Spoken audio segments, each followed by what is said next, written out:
మనల్నందరినీ కూడా ఈ సమయంలో సజీవులలో ఉంచాడు.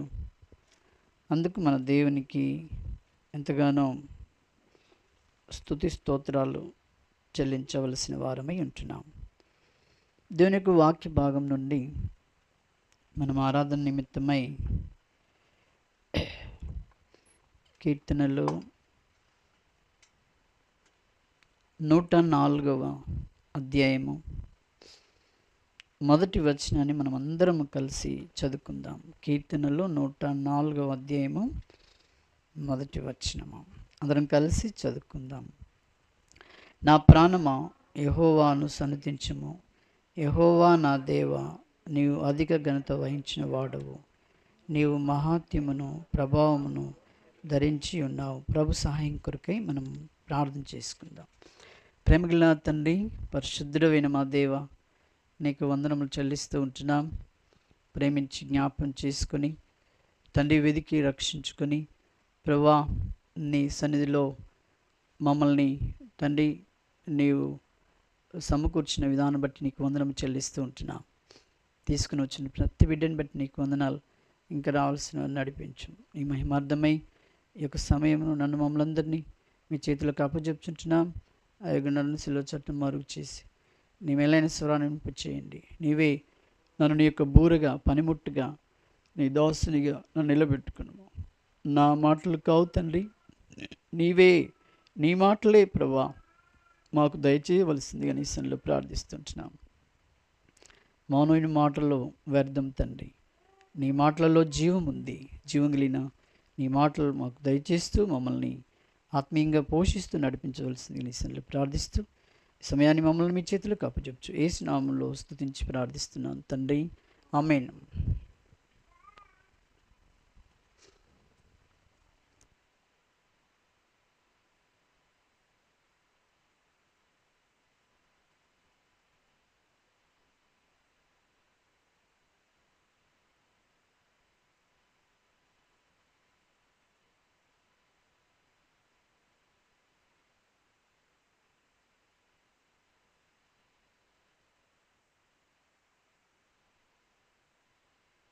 చేయడం ఎంతో ప్రాముఖ్యం. ఓకే, దేవుని వాక్యంలో మనం చూసినట్టయితే మరి నా ప్రాణమా యెహోవాను సన్నుతించుము.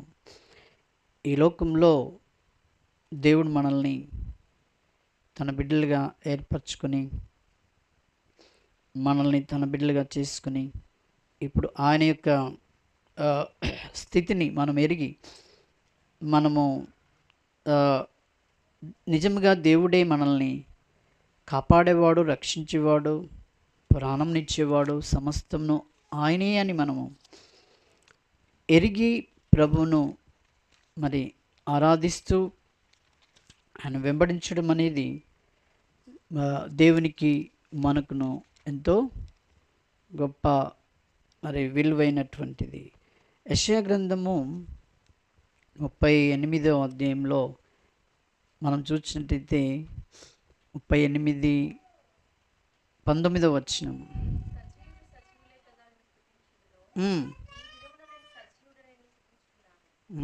చాలు, సజీవులు సజీవులే కదా నేను స్తుతించాడు. అంటే దేవుడు మనల్ని సజీవులుగా చేశాడు. అంటే యేసుప్రభును మనం విశ్వసించడం ద్వారా నిజమైనటువంటి సజీవులముగా చేయబడ్డాం. ఈ లోకంలో మానవులందరూ కూడా వారిలో ఉన్నటువంటి ప్రాణాన్ని బట్టి బ్రతుకుతున్నారే కానీ వారి యొక్క బ్రతుకు కేవలము ఇక్కడి వరకే, ఆ తర్వాత దేవుని ఎరగనటువంటి స్థితి. కానీ మనమైతే మనకిట్టి గొప్ప ధన్యత ఇచ్చాడంటే సజీవమైనటువంటి రీతిలుగా మనల్ని ఉంచాడు. ఈ సజీవముగా ఉండడానికి కొరకై దేవుడు ఈ లోకానికి పంపబడ్డాడు, మనల్ని సజీవులుగా చేయట కొరకై.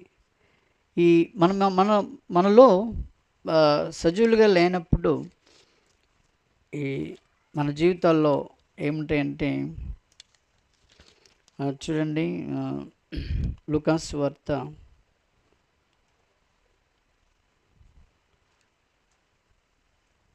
4 లూకాసు వార్త 2వ అధ్యాయము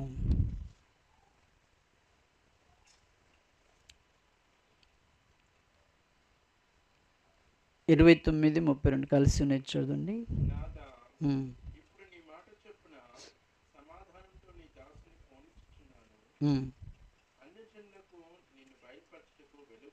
చాలు, అన్యజనులకు నిన్ను బయలుపరచుటకు వెలుగుగాను. ఎవరు వెలుగుగా వచ్చారు ఈ లోకానికి? ప్రభువైన యేసుక్రీస్తు వారు. దేవుడే యేసుక్రీస్తులో ఎవరికి వెలుగునివ్వడానికి వచ్చాడు ఆయన? అన్యజనులకు వెలుగు. మనమంతా ఎక్కడ ఏ వారము? మనం అన్యజనులం. కానీ ఇశ్రాయేల్ ప్రజలకు వెళ్ళినట్టు ఏంటంటే ఆయన నీ ప్రజలైన ఇశ్రాయేలుకు మహిమగాను. వారికేమో మహిమగా ఉండడానికి మనం ఎలా ఉన్నామంటే చీకటిలో ఉన్నాం. మనం ఎలా ఉన్నామండి? చీకటి జీవితం, చీకటి బ్రతుకులు. ఈ చీకటిలో ఉన్న వారిని వెలిగించుట కొరకై దేవుడు ఈ లోకమునకు మరి వచ్చి ఉంటున్నాడు. ఆయన వెలుగుగా ఈ లోకానికి పంపి ఉన్నాడు. అందుకని నేను వెళ్ళి వారికి వెలుగుగా ఉండట కొరకై నేను మరి ఆయన పంపబడ్డాడు, ఆయన ఈ లోకానికి వచ్చాడు. లేదంటే మనలో భయంకరమైనటువంటి చీకటి జీవితం కలిగి ఈ లోకంలో జీవించేటువంటి ఆ స్థితి ఎంత ఘోరమైనదో. ఎందుకంటే పాపపు స్థితిలో ఉంటున్నటువంటి మన జీవితాలు చాలా భయంకరమైనటువంటి ఈ స్థితిలో ఉన్నటువంటిది జ్ఞాపకం చేసుకున్నాడు. అందుకనే దేవుడు తన యొక్క కుమారుణ్ణి ఈ లోకానికి వెలుగుగా పంపాడు. మత్తయి సువార్త 4వ అధ్యాయం, మత్తయి సువార్త 4వ అధ్యాయము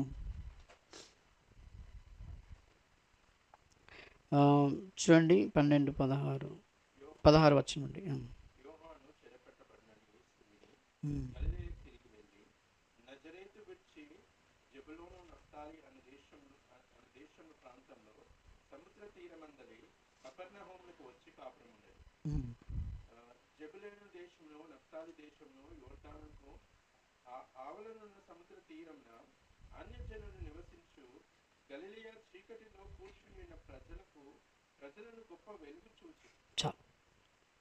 ఇక్కడ సముద్ర తీరమున అన్యజనులు నివసించు గలిలయ.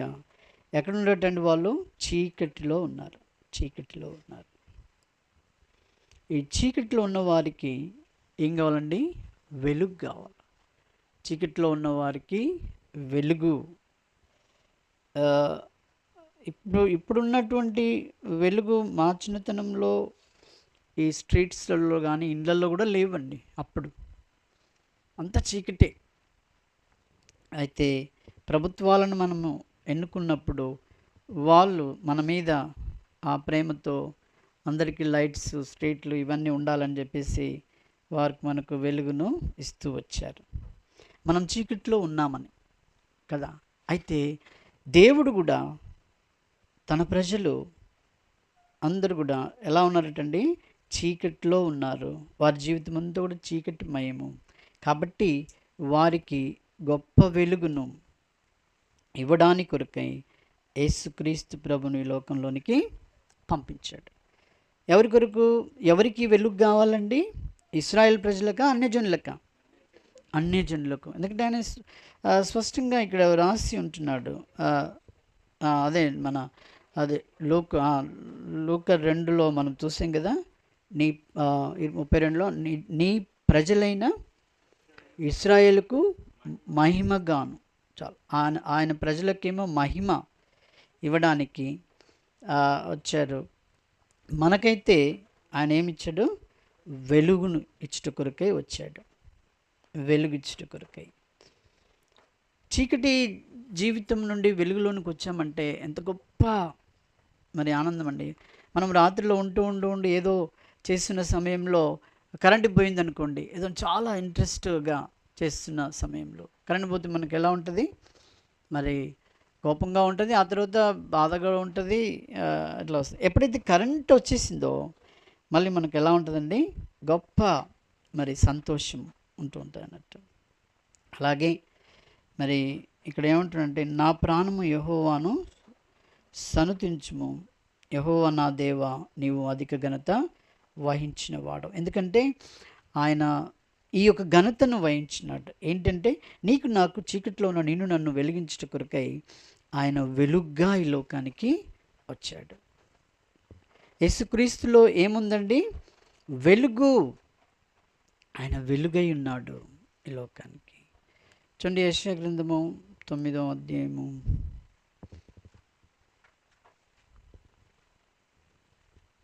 9:2 చూడండి. యెషయా 9:2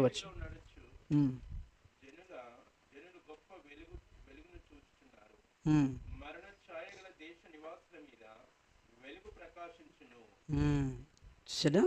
చీకటిలో శరీర సంబంధులు అలాగే అన్యజనులు, వారికి ఈ 2 బిరుదులు ఉంటాయి. శరీర సంబంధులు, అన్యజనులు.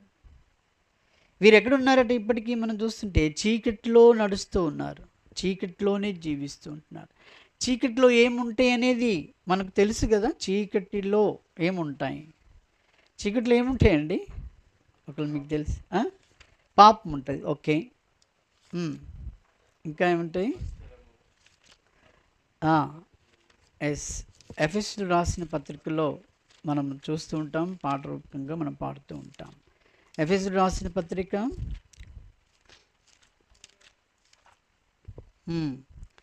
ఎఫెసీ 4వ అధ్యాయము 31వ వచనం.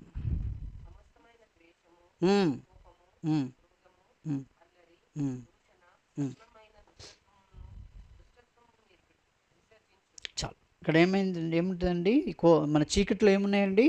ద్వేషం ఉంది, కోపం ఉంటుంది, ఆ తర్వాత క్రోధం ఉంది, అల్లరి ఎక్కువ ఉంది కదా అండి. ఈ అల్లరితో ఉంటున్నటువంటి జీవితం. ఇప్పుడు మనం చేసే ఆరాధనలో ఇప్పుడు అల్లరి ఉంటుందా? ఉండదు. కానీ మరి శరీర సంబంధులు అన్యజనులకు ఏముంటుందండి? అల్లరితో కూడినటువంటిది ఎక్కువగా ఉంటాయి, అల్లరి ఎక్కువ ఉంటుంది. చెవులు పగిలిపోయేటువంటి రీతిలో అల్లరి ఎక్కువ అవుతుంటుంది.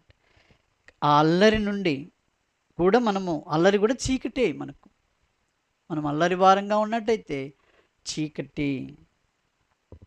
తర్వాత దూషణ, మనము అందరిని కూడా దూషించేవారు కదా, దూషించేటువంటి వారు.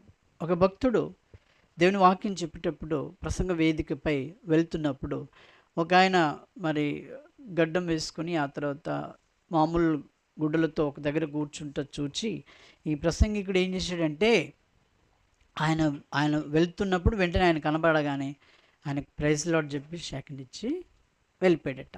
అక్కడికి ప్రసంగ వేదికి వెళ్ళిపోయిన తర్వాత ఆయన వాక్యం చెప్పాడు, అంత అయిపోయింది. అంత అయిపోయిన తర్వాత తిరిగి వచ్చేటప్పుడు మళ్ళీ అక్కడే ఆయన ఉన్నాడట. ఆయన ఎందుకొరకు ఉన్నాడంటే ఆయన ఉద్దేశం ఏంటంటే ఆయన అడగాల అన్న ఉద్దేశం ఆయనలో ఉండి ఉన్నాడు అక్కడ. అప్పుడు ఈయన మళ్ళీ వచ్చి ప్రైజ్ లార్డ్ చెప్పి సెకండ్ ఇస్తే, అయ్యా ఒక నిమిషం అన్నాడు. ఎందుకు నన్ను అంతగా నువ్వు ప్రేమించావు? నాతో నేను ఇలా ఉన్నాను కదా పరిస్థితి, నన్ను అంతగా నువ్వు ప్రేమించావు ఎందుకు? నన్ను దూషించలేదు ఎందుకు అని అంటే, అప్పుడు ఆయన ఒక మాట అన్నట్టు ఏంటంటే, నీవు నా స్వరూపంలో పుట్టిన నరుడవు, అంటే దేవుని స్వరూపంలో పుట్టినటువంటి నరుడవు నువ్వు. నేను నిన్ను ప్రేమించాలి. నిన్ను ప్రేమించకపోతే దేవుని ప్రేమించినట్టే. అయితే దూషణ అనేది ఎవరిలో ఉంటుందండి? చీకట్లో ఉన్న వారికి ఏమంటుంది? దూషణ. అందుకనే అన్నాడు, దూషణ సకల విధమైనటువంటి దుష్టత్వము, కోపము సమస్తమును కూడా చీకటి జీవితానికి ఉంటాయి.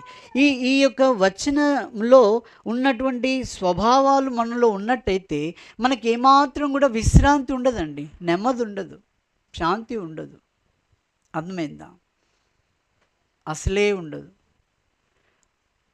ఎంత భయంకరమైనటువంటి కుట్ర జీవితము, క్రోధము, ఇవన్నీ ఉంటాం.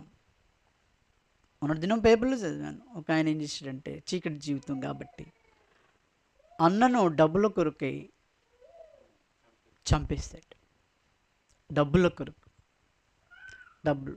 చూడండి ఎంత భయంకరమైన చీకటి జీవితము. అంత చీకటి జీవితంలో నుండి దేవుడు ఆయన ఈ ప్రజలకు ఏం కావాలని, వెలుగు కావాలని, వెలుగునిచ్చుట కొరకై యేసుక్రీస్తు ప్రభువును ఈ లోకానికి పంపించాడు. వెలుగునిచ్చుట కొరకై. ఈ వెలుగులో మనము మరి ఎంతో ఆనందము, సంతోషము నా బిడ్డలు పొంది ఉండాలన్నటువంటి ఆశతో ఆ గొప్ప వెలుగును పంపించాడు. అందుకని మనం విషయాల్లో మనం చూచిన రీతిగా చీకటిలో నడుచు జనులు గొప్ప వెలుగు చూచారు. ఎవరైతే ఆయన వెలుగును, ఇప్పుడు ప్రభువైన యేసుక్రీస్తును మనం ఎక్కడ చూడాలంటే, మనకు లాభం చీకటి పోవాలంటే ఆయన పశువుల తొట్టిలో చూస్తే చీకటి పోదు, కానీ ఆయన సిలువలో వేలాడదీయబడినప్పుడు, ఆయన వైపు చూసినప్పుడు మనలో ఉన్నటువంటిది ఏం పోద్దండి, చీకటి పోతుంది. ఈ చీకటి పోవడానికి కొరకై యేసుక్రీస్తు ప్రభును ఈ లోకంలో. అంత మాత్రమే కాదు, మరణ ఛాయలో ఉన్నాం. అంటే మరణించడానికి మనము ఇవన్నీ ఇంత భయంకరమైన ఈ స్థితిలో ఉన్నాము కాబట్టి తట్టుకోలేక, దీని నుండి తప్పించుకోలేక మనకు చివరికి ఏం కావాలంటే మరణమే. అటువంటి మరణ ఛాయలో ఉండేటువంటి స్థితి. ఒకసారి ఒక వ్యక్తి 12 గంటల రాత్రి తను ప్రయాణమై రోడ్లో వెళ్తూ ఉన్నప్పుడు, మరి బక్సింగనకు నిద్ర పట్టలేదు. నువ్వు వెళ్ళు పలానా చోటికి అని చెప్పి ఆయనకు ప్రేరేపణతో వస్తున్నప్పుడు, అప్పుడు ఎందుకా అని చెప్పేసి ఆయన వెళ్ళాడు. బక్సింగన వెళ్ళినప్పుడు ఆ వ్యక్తి ఎదురుపడ్డాడు. ఆ వ్యక్తికి ఆయన ఏం చేశాడు, సువార్త చెప్పాడు. వాక్యాన్ని, మరి సువార్తను అందించినప్పుడు ఆ వ్యక్తి ఏమన్నాడటంటే, నేను ఇప్పుడు వచ్చేది కేవలము చావడానికి కొరకే వస్తున్నా, ఇప్పుడు నేను చావడానికి కొరకే వెళ్తున్నా, కానీ నేను దేవుడు పంపిన రీతిగా నీవు వచ్చి ఈ యొక్క గొప్ప మరి వెలుగును నాకు చూపించావని చెప్పేసి ఆయన ఆ రీతిగా వెలుగులోనికి వచ్చినాడు. అంటే ప్రభువైన యేసుక్రీస్తు ద్వారా ఈ మరణ ఛాయలో నుండి, ఆ తర్వాత చీకట్లో నుండి మనకు ఏమిచ్చినట్టు నిజమైనటువంటి వెలుగు. ఈ వెలుగు మేము ఇలా ఈరోజు ఏదో ప్రారంభం చేద్దామని తొందరగా ప్రారంభం చేసి అన్నీ చదువుకొని కొంచెం పాడేసరికి కరెంట్ పోయింది. అంటే మీరు ఇంత పనికి వస్తారా, మీరు ఇట్లుంటారా అనుకున్నట్టుంది. అది ఇక రాదని మేము అనుకున్నాము, కానీ దేవుని దేవులో మళ్ళీ త్వరగా వచ్చేసింది అన్నట్టు. కరెంట్ రాగానే మరి ఒక విధమైనటువంటి ఆనందం. అలాగే మన జీవితాల్లో యేసుక్రీస్తు ద్వారా వచ్చిన వెలుగు, ఆ మరణ ఛాయల నుండి, వీటన్నిటిలో నుండి మరి దేవుడు మనల్ని ఎంతగా విడుదల చేశాడో చూడండి. మీకు తెలుసు, మన ప్రాంతంలో ఒకసారి చనిపోయాడు, తెలుసు కదా మీకు, ఇక్కడ మన ఏరియాలో తెలుసా, పేరు తెలుసా? ఆయన చనిపోయినప్పుడు అయిపోయింది, చనిపోయాడు. నేను ట్రైన్ దిగాను, అనుకోకుండా ఆ ఫ్యామిలీ దిగిన తర్వాత తను మాట్లాడుతూ ఏమన్నదంటే,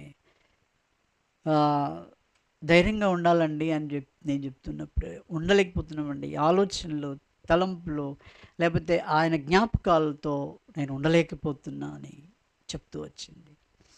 మీరు ఎలా ఉన్నారో అని కూడా అన్నదన్నమాట. లేదండి, ప్రభు సహాయం చేస్తాడు, మీరు అట్లా అనుకోకూడదు, బైబిల్లో ఒక మాట ఉంది అని చెప్పేసి తనకు ఆ బైబిల్ వర్స్ చెప్తూ తనను ధైర్యపరచడము జరిగిందన్నట్టు. అంటే మన తలంపులు, మన ఊహలను కూడా ఈ చీకటి జీవితం ఏం చేస్తుందంటే, ఈ పోయిన దాని మీదనే ఎక్కువగా మనల్ని ఉంచడానికి చేస్తుంది. మీకు ఒక శాస్త్రం తెలుసు ఏంటంటే, చచ్చిపోయిన బర్రె ఎన్ని పాలిస్తుందని?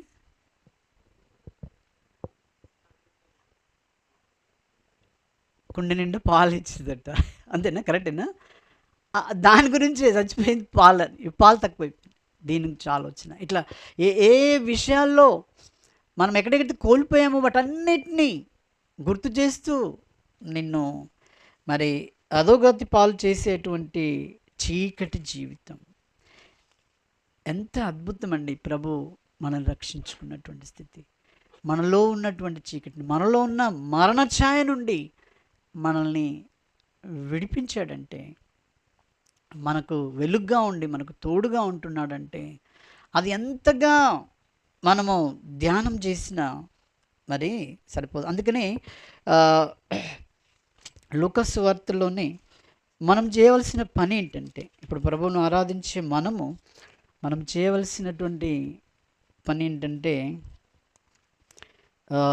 లూకాసు వార్త 2వ అధ్యాయము, యేసు ప్రభు బిడ్డలముగా వెలుగు పొందిన వారముగా మరణ ఛాయలో నుండి విమోచింపబడిన వారముగా మనకు మిగతా పని మనకేమి ఇచ్చాడంటే దేవుడు, చూడండి 2వ అధ్యాయము 19వ వచనం.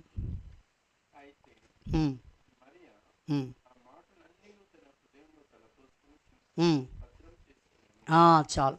ఇప్పుడు మన పని ఏంటండి, మనల్ని రక్షించినటువంటి ఆ దేవుడు ఎంతగా ఆయన శిలువ మరణం పొంది ఎంతగా ఆయన క్రయం చెల్లించాడో ఆయనను జ్ఞాపకం చేసుకుంటూ, ఆయనను తలపోసుకుంటూ, మన హృదయంలో ఆయన యొక్క వాక్యములు, ఆయన యొక్క సత్యములను భద్రం చేసుకోవడం ద్వారా మనకేం కలుగుతుందండి? గొప్ప నెమ్మది, శాంతి, సమాధానం. ఆయన కొరకు జీవించే జీవితం ఎక్కువగా అవుతూ ఉంటుంది. ఇప్పుడు మనం బ్రతికి చేయాల్సింది అదే. మరి అలాగే చేస్తూ వచ్చింది. తన హృదయంలో తలపోసుకొనుచు, మనం తలపోసుకుంటుంటే అర్థం ఏంటండి? ఇవే ఇప్పుడు ఆ టీచర్ అన్నది కదా, తలంపులన్నీ ఆయన అన్నిటికీ నడుచుకుంటూ వెళ్ళేవాడండి. అప్పుడే పాల కేంద్రం వచ్చింది. మేము వస్తుంటే నన్ను కూడా రానిపోయేదండి, నువ్వు వస్తే సరిగా ఉండదని చెప్పేసి ఆయనే తెచ్చాడండి. ఇప్పుడు ఎవరు తెస్తున్నారంటే, ఇప్పుడు పాకెట్ పాలే గది అండి అంట. తలపోసుకుంటూ అంటే చీకట్లో ఉన్నవారు అలాగ తలపోస్తారు, మరణ ఛాయలో ఉన్నవారు అలాగ తలపోస్తారు. నా బిడ్డలు ఆ రీతిగా ఉండకూడదు, నా బిడ్డల్ని ఈ యొక్క ఊహల నుండి కూడా నేను వారిని విడిపించాలని. చూడండి మన ఊహలు ఏమైపోయినట్ట ఆదికాండంలో, మన ఊహలన్నీ కూడా ఎలాంటి అండి? చెడ్డ ఊహలు కలిగి ఉన్నటువంటి ఉండే. 6వ అధ్యాయము 5వ వచనం.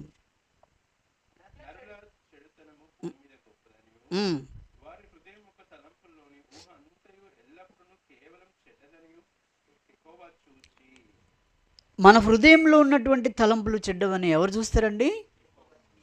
భార్య భర్తలు కూడా చూసుకోలేరు ఒకరినొకరు. పిల్లలనైతే అస్సలకి చూసుకోలేము కదా అండి. ఇంక వీళ్ళనే చూసుకోవాలంటే పిల్లలనే చూసుకుంటాం. ఈ దినాలలో పిల్లలను చూడండి అని చెప్తూ ఉన్నారు. బాగా చూసుకోండి, ఎటు పోతున్నారు, ఎటు తిరుగుతున్నారు, వాళ్ళ ఫ్రెండ్స్ ఏంటి అని చూడమంటే వాళ్ళు వింటారు. ఇప్పుడు వినరు వాళ్ళు. నీకేం తెలుసు మమ్మీ, నువ్వు పాత మనిషివి అంటారు. ఇప్పుడు మా ఫ్రెండ్స్ అంటారు వాళ్ళు. కాబట్టి ఊహ అంతా చెడిపోయినటువంటి స్థితిలో ఉన్నది. వీరి ఊహ చెడిపోయింది. కాబట్టి ఇప్పుడు దేవుడు ఏం చేసినాడు? ఈ ఊహను బాగు చేయాలి. దేవుడు చేసే కార్యం ఏంటండి? ఈ ఊహను బాగు చేయాలనే ఆయన తన కుమారుని పంపినాడు. అందుకనే ఏం చేసినాడంటే, మన ఊహలో ఉన్న ఈ మరి దేవునికి అయిష్టమైనటువంటి పాపంనంతా కూడా మరి ఆయన తొలగించి ఇప్పుడు ఏం చేశాడు? మన ఊహలో, మన హృదయంలో ఏమి తలపోసుకోవాలట? ఆయన యొక్క రక్షణ కార్యము, నీ కొరకు చేసినటువంటి ఆ గొప్ప కార్యాన్ని, నిన్ను ఎంతగా ప్రేమించాడు, నీలో ఉన్న చీకటిని తొలగించాడు, నువ్వు మరణ ఛాయలో ఉన్నటువంటి ఆ స్థితిలో నుండి దేవుడు నిన్ను కాపాడు. ఈ దినము నువ్వు చూసినట్టయితే నువ్వెంత గొప్ప, ఒక్కసారి ఆలోచన చేసుకో. ప్రభువుని బట్టే మనం ఈ రీతిగా ఉంటున్నాం, ప్రభువుని బట్టే. అందుకనే అన్నాడు, తన హృదయంలో ఏం చేసుకోవాలండి? ఇవి తలపోసుకోవాలి, ఇవి భద్రభద్ర. అయ్యో మా అమ్మ, అయ్యో మా అయ్య, లేకపోతే ఇవిగా తలపోసుకోవడం అది అన్యులు చేసుకుంటారు. అది శరీర సంబంధులు చేసుకుంటారు. అది ఇప్పుడు నువ్వేం చేసుకోవాలి? నీ పరలోకపు తండ్రి నువ్వు తలపోసుకో. నీ కొరకై వెలుగుగా పంపిన ఆ కుమారుని తలపోసుకో. అది ఇచ్చినాడు నీకు నాకు దేవుడు. మనకేమిచ్చాడండి? ఆ తలంపులు ఇచ్చాడు. ఆ తలంపులలో జీవించాలి. మన జీవించిన కాలము దేవుని వాక్యాన్ని మనం భద్రపరచుకోవాలి. దేవుని వాక్యంలో మనం స్థిరంగా ఉండాలి. ఇంకా 35 వచనం ఏం చూడండి, 2:35లో, లూకా 2:35.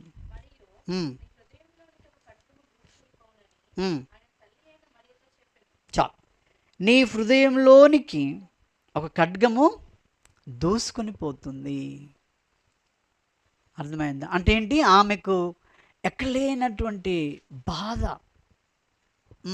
ఇప్పుడు మామూలుగా మనం చూసినట్టయితే అకస్మాత్తుగా చనిపోయినప్పుడు కొంతమంది హాస్పిటల్ దగ్గర మనం చూస్తూ ఉంటాం పోతుంటే, వాళ్ళు ఎలా ఏడుస్తారండి?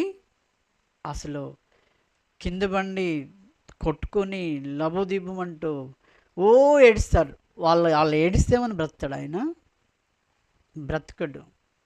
కానీ వాళ్ళు ఏం చేస్తున్నారండి? ఏడుస్తూ ఉంటున్నారు. భయంకరమైనటువంటి స్థితి. అందుకని మరి ఏమని చెప్తూ వచ్చాడు? నీ హృదయంలోనికి ఖడ్గము బుసుకుని వస్తుంది. యేసు ప్రభువారు ఆయన ఒక దినాన ఏమవుతాడు? ఈ లోకం నుండి భయంకరమైనటువంటి శ్రమతో ఆయన వెళ్ళిపోతాడు. ఆయనను అవమానపరుస్తారు. వీటన్నిటినీ నువ్వు తట్టుకోవాలంటే ఎంత హృదయం గట్టిగా ఉండాలండి కదా? అంత గట్టిగా ఉండాలని ఆయన చెప్పి వచ్చాడు. తర్వాత మరి ఇంకా ఏం చెప్పాడు మరియతో? చూడండి 51వ వచనం, అదే లూకా.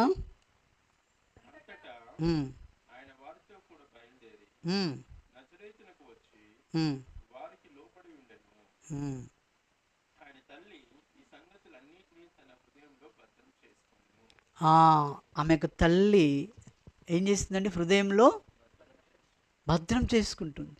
ఇప్పుడు మనం ఇండివిజువల్గా, మనం వ్యక్తిగతంగా ప్రభు ఏమంటుందంటే, నీ వ్యక్తిగతంగా నువ్వేం భద్రత చేసుకుంటున్నావు? ఈ లోక సంగతులన్నీ కాదు, నీ కుటుంబం కాదు.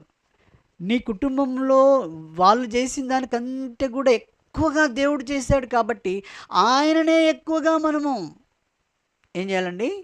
జ్ఞాపకం చేసుకోవాలి. ఆయననే మనం వెతుకుతూ మన హృదయ తలంపులలో, మన ఆలోచనలో మనకు ఏమై ఉండాలండి? ఆయనే ఉండాలి. ఆయనే ఉండాలి. ఫోన్ కనిపెట్టిన ఆయన గురించి చెప్పాం కదా, మనం చాలాసార్లు చెప్పుకుంటాం కదా. ఫోన్ కనిపెట్టిన ఆయన పేరు ఏం పేరు? ఆయన గ్రాహం కదా. ఆయన ఎందుకు కనిపెట్టాడు? వాళ్ళ భార్య హాయ్ అట ఆమె పేరు కదా. అలా హలో సారీ హలో. కాబట్టి ఆయన ఆమెతో మాట్లాడడానికి కొరకై, అంటే ఎంత ప్రేమ ఉంటండి. హలో ఎప్పటికీ కూడా హలో అనడానికి కొరకై ఆయన. అంటే ఏంటి? ఆయన హృదయంలో మరి ఎక్కువగా ఆమెను జ్ఞాపకం చేసుకుంటుంది కాబట్టి అది తను కనిపెట్టాడు. ఇప్పుడు నీవు నేను ఏం కనిపెట్టాలి? మన హృదయంలో దేవుణ్ణి ఆలోచనలు, దేవుని యొక్క మాటలను భద్రం చేయట కొరకై మనం ఏం చేయాలండి? కనిపెట్టాలి. ఈ లోకంలో ఉన్న కుటుంబాలకు ఏముంటుందంటే, ఇక్కడ ఫ్లాట్ కొనాలి, అక్కడ కొనాలి, ఆ డబ్బు పోగజాలి, ఇది కనిపెడతారు కొత్తగా. కానీ శరీర సంబంధులు అన్ని జనులు ఆ రీతిగా ఉంటారు. కానీ దేవుని బిడ్డలైనటువంటి మనం ఏం కనిపెట్టాలండి? అందుకనే ప్రభు కొరింథీయులు రాసిన పత్రికలు అందుకే చెప్పాడు, ఈ కొరింథీయులు వాళ్ళు ఇలాంటి ఘోరమైన స్థితిలో ఉన్నారని అందుకే చెప్పాడు. ఏమని?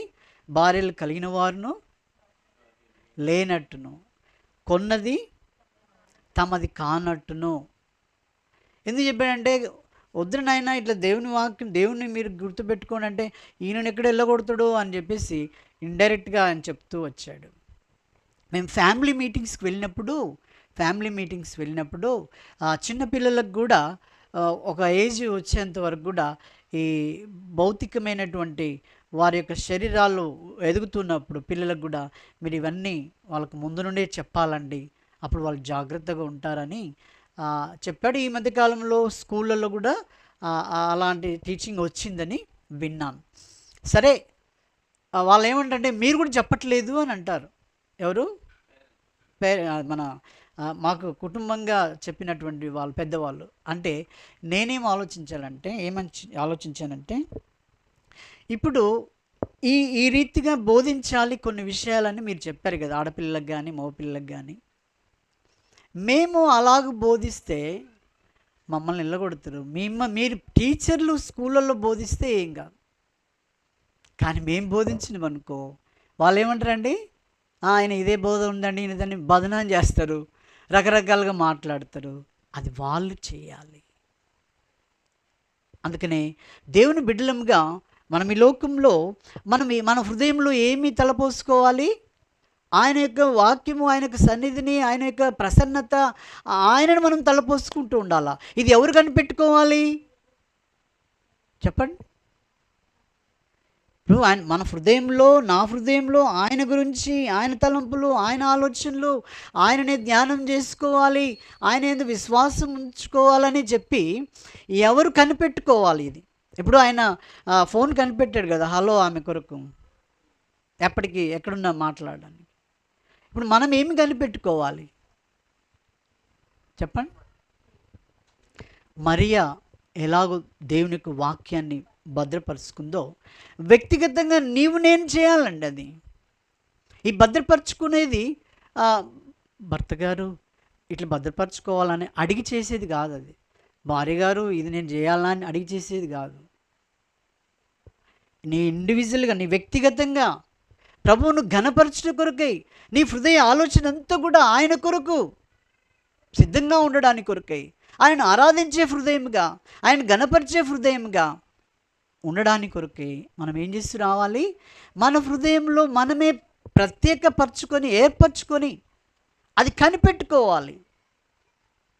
అది కనిపెట్టుకుని నీ వ్యక్తిగతంగా నువ్వేం చేస్తూ రావాలండి? ఆయన ఆరాధిస్తూ రావాలి, ఆయన గణపరుస్తూ రావాలి. ఎందుకంటే నీలో ఉన్న చీకటిని, నీలో ఉన్న మరణాన్ని ఆయన తొలగించినాడు. ఇది ఎవరు తొలగించలేరు, ఆయనే తొలగించినాడు. కాలింపాంగ్ ఏరియాలో ఒక సహోదరుని, వాళ్ళు హిందూస్, వాళ్ళు దేవుని నమ్ముకున్నారు. అయితే ఆయన మరణం నుండి, ఈ వెలుగు చీకటి నుండి నన్ను తొలగించాడు కాబట్టి దేవుడు, నేను ఆయన కృతజ్ఞతగా ఉండాలని ఆయన తలంపులన్నీ కూడా ఆయన నింపుకొని కూడికకు వెళ్ళి వస్తుంటే భార్య నమ్ముకోలే. ఎంత చెప్పినా వినట్లేదు ఆయన, ఎంత చెప్పినా వినట్లేదు. వినకపోతే భార్య ఏం చేసిందంటే, ఇట్లా ఇంత పని చేస్తావని చెప్పేసి ఆమె స్టవ్ పై వేడి నీళ్ళు పెట్టింది. స్టవ్ పై వేడి నీళ్ళు పెట్టి ఆయన డోర్ కొట్టి తీయగానే ఆయన కాళ్ళ మీద ఆ వేడి నీళ్ళు పోసేసింది. ఎందుకొరకు? ఈయన తలంపులో, ఈయన హృదయంలో అంతా కూడా ఎవరు? యేసుప్రభువే ఉన్నాడు. అందుకే నేను పొద్దస్తమానం వెళ్తూ ఉన్నాడు కాబట్టి ఈయనను ఆపేయాలని చెప్పేసి ఆమె ఉంది. అయితే ఈయనలో ఉన్నటువంటి చీకటిని తొలగించాడు కదా. అందుకు ఆ భార్య నీళ్లు పోయగానే, ఇప్పుడు ఎఫెసీయులకు రాసిన పత్రికలో మనం చదివిన రీతిగా అక్కడ కొన్ని క్వాలిటీస్ ఉన్నాయి కదండి. వెంటనే ఏం చేయాలి? ఈమెను కోప్పడాలి, మెత్తగొట్టాలి కదా ఆమె అప్పుడు చేసినందుకు. కానీ తాను ఏం చేశాడు? ప్రేమించాడు. ఇదే అన్నట్టు చీకటి జీవితానికి, వెలుగు జీవితానికి ఆరాధికులు చేసేటువంటి ఆరాధన, నిజమైనటువంటి ఆరాధన, ప్రభు స్వీకరించే ఆరాధన ఎలా ఉండాలంటే ప్రేమతో నింపబడాలి. అందుకొరకే నేను బ్రతికిచ్చాడండి ఈ రోజుకు. నువ్వు ఇంకా నింపబడాలి, ఇంకా నీ హృదయము, నీ తలంపులు, ఊహ అంతా కూడా ఆయనకు చెందినదిగా ఉండాలి. అందుకొరకే ఈ సమయాన్ని దేవుడిస్తూ వచ్చాడు. కాబట్టి మనము ఎలా ఉంటున్నాం?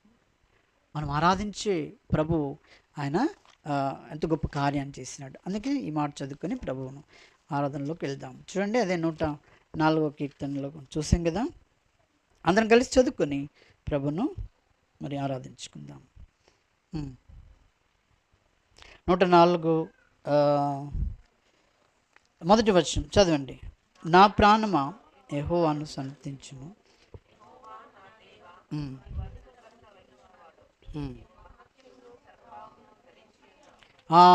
చాలు.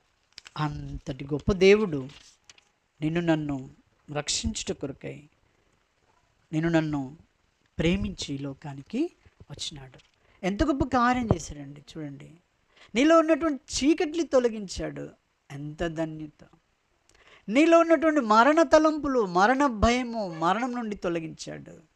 గొప్ప వెలుగు ఇచ్చాడు. ఎవరైనా ఇచ్చారా చెప్పండి? ఈ లోకంలో ఎవరీలే, ఆయనే ఇచ్చాడు. కాబట్టి అట్టి గొప్ప దేవునికి మనము హృదయపూర్వకంగా మన ప్రభుని మనము ఆరాధించుకుందాం.